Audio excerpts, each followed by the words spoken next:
അംഗൻവാടി ജീവനക്കാരാണ്.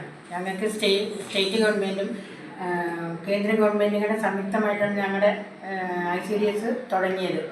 പക്ഷേ 2010 ഞങ്ങൾ റിട്ടയർഡ് ആയെങ്കിൽ ഞങ്ങൾക്ക് ഒരു 2 ഗവൺമെൻറ്റും ഞങ്ങൾക്ക് പെൻഷൻ തരികയൊന്നും ചെയ്തിട്ടില്ല. ഞങ്ങൾക്ക് കിട്ടുന്ന തുച്ഛമായ പെൻഷൻ എന്ന് പറയുന്നത് ക്ഷേമനിധിയിൽ പൈസ അടച്ചിട്ട് അവരാണ് ഞങ്ങൾക്ക്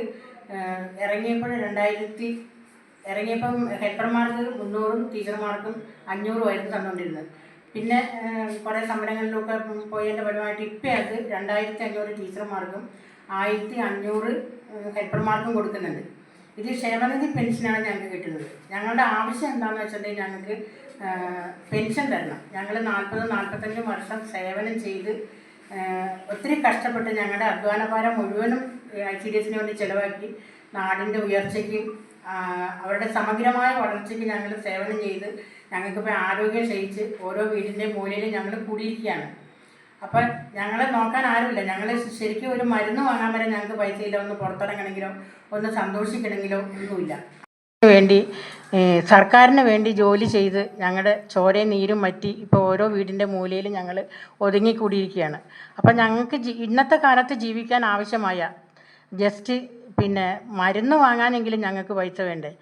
അപ്പോൾ അത് ഞങ്ങളുടെ ആവശ്യം ഞങ്ങൾക്ക് ഒരു 7000 രൂപയെങ്കിലും പെൻഷനായി കിട്ടണമെന്നാണ് ഞങ്ങൾ ആഗ്രഹിക്കുന്നത്.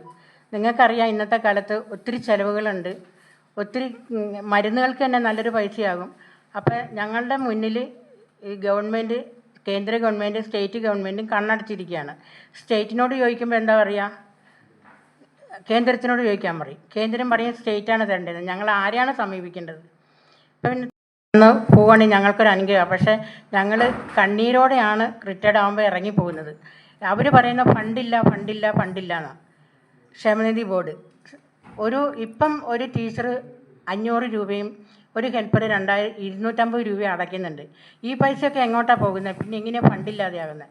ഞങ്ങൾ കുറച്ച് പേരല്ലേ റിട്ടയർഡ് ആയിട്ടുള്ളൂ.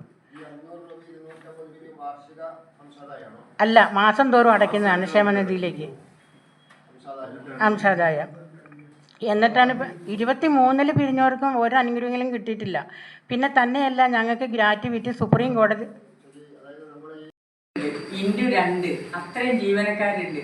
അത്രയും പേരിൽ നിന്നും പ്രതിമാസം 500 രൂപ വീതം 33,160 × 500-ഉം 33,160 × 250 രൂപ എത്രയായി?